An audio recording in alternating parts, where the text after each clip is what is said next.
Assalamualaikum warahmatullahi wabarakatuh.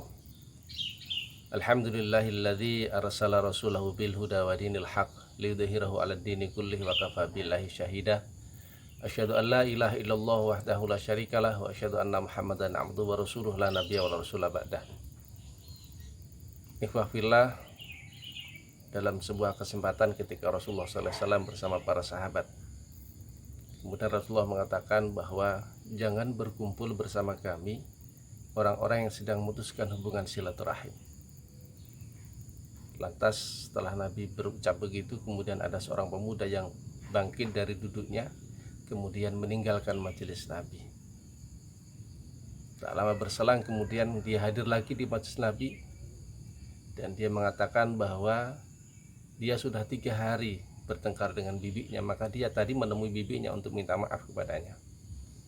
Akhirnya dia mengatakan bahwa rahmat Allah tidak akan pernah diturunkan kepada satu kelompok yang di situ ada orang yang memutuskan hubungan silaturahim. Ikhwah fillah, kalau itu misal di keluarga kita ada seperti itu, maka mungkin keluarga itu tidak akan pernah dapat rahmat Allah Subhanahu wa taala. Naudzubillah. Kalau itu di lingkungan kita ada orang yang suka memutus hubungan silaturahim, maka mungkin di hubungan itu juga tidak akan dapat rahmat Allah Subhanahu wa taala. Naudzubillah tsumma naudzubillah. Itulah pentingnya silaturahim, membangun hubungan yang baik kepada kerabat.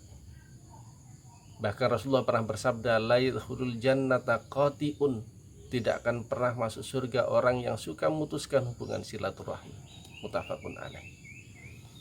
Ikhwah fillah, pernah juga ada seorang laki-laki yang datang pada Rasulullah sallallahu alaihi wasallam dan bertanya, "Ya Rasulullah, ahbirni bima yudkhilul jannah wa yuba'iduni minan nar." Ya Rasulullah, beritahu ya Rasulullah satu amalan yang dengannya saya bisa masuk surga, yang dengannya pula saya bisa terjauh dari neraka.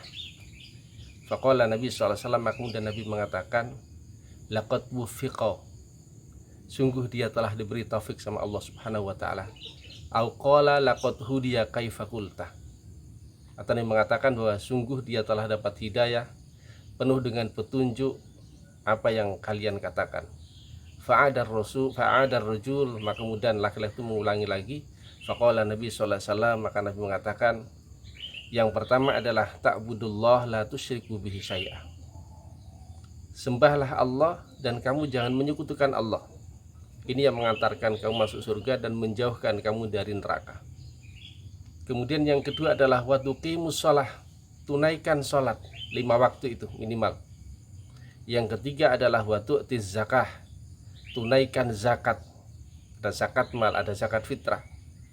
Kemudian yang keempat adalah wa tasilu darahimik, ya, engkau sambung kerabatmu, ya, engkau sambung kerabatmu. Falamma adbaro, maka ketika orang laki-laki yang tadi itu sudah pulang, qala Nabi sallallahu alaihi wasallam, kemudian Nabi mengatakan, in tamassaka bima amartu dakhalal jannah, kalau dia berpegang teguh dengan apa yang aku katakan, aku perintahkan, maka dia insya Allah masuk surga. Hadis riwayat Bukhari dan Muslim. Ikhwah fillah, itulah pentingnya silaturahim.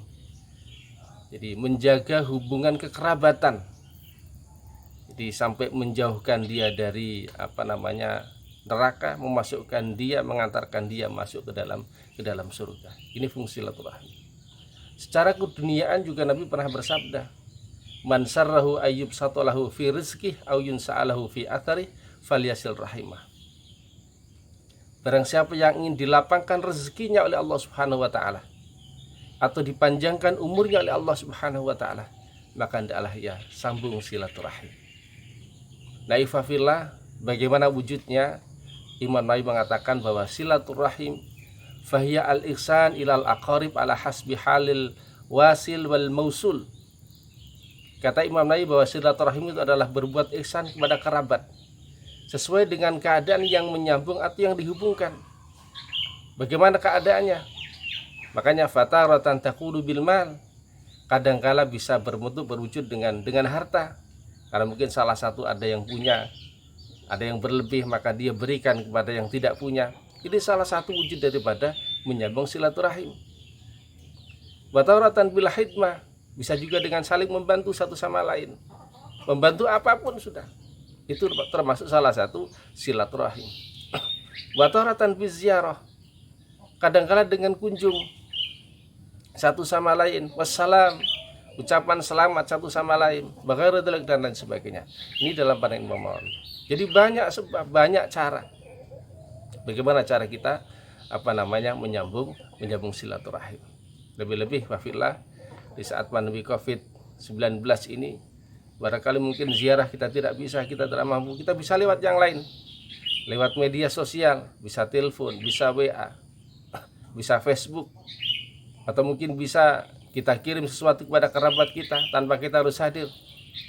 Atau mungkin ketika kita memaksa hadir dan bertemu, berziarah, berkunjung pada satu sama lain, tapi tetap kita lakukan sesuai dengan protokol kesehatan. Mungkin masker, mungkin jarak, social distancingnya kita gunakan, mungkin dengan kita mencuci tangan dan seterusnya. Tetap kita perhatikan protokol kesehatan ini. Ini semua cara kita gunakan dalam rangka mempertahankan silaturahim ini, gitu ya. Nah, ikhwafillah, ada 3 tingkatan dalam silaturahim ini.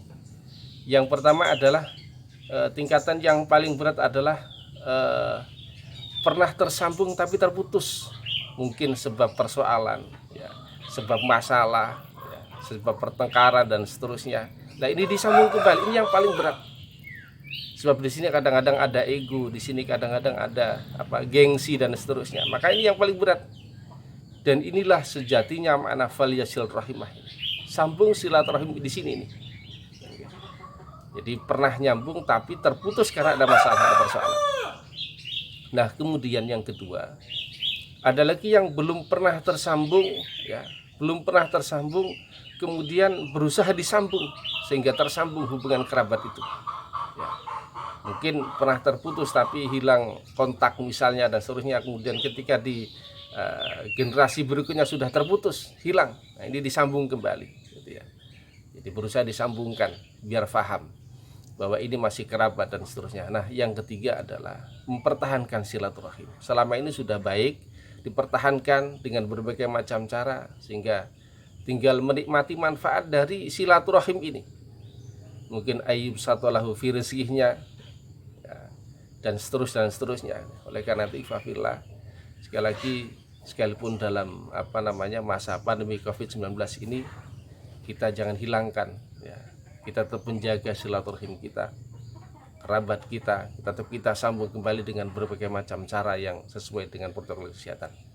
Dan satu hal lagi yang terpenting yang harus kita pahami adalah bahwa silaturahim ini adalah tidak ada satu keterangan yang menjelaskan bahwa silaturahim itu khusus di bulan Syawal atau hari Idul Fitri, tidak ada.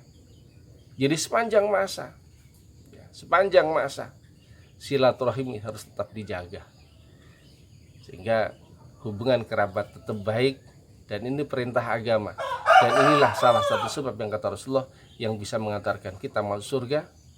Dan bahkan ketika tidak kita lakukan atau bahkan mungkin kita putus itu, maka ini yang menyebabkan kita masuk ke dalam neraka, kata Rasulullah SAW. Oleh karena itu, mudah-mudahan kita semua masih dalam kondisi seperti ini, kita masih bisa menjaga, mempertahankan silaturahim kita kepada kerabat-kerabat kita. Dan mudah-mudahan boleh ridha Allah Subhanahu wa taala. Bila taufiq hidayah. Assalamualaikum warahmatullahi wabarakatuh.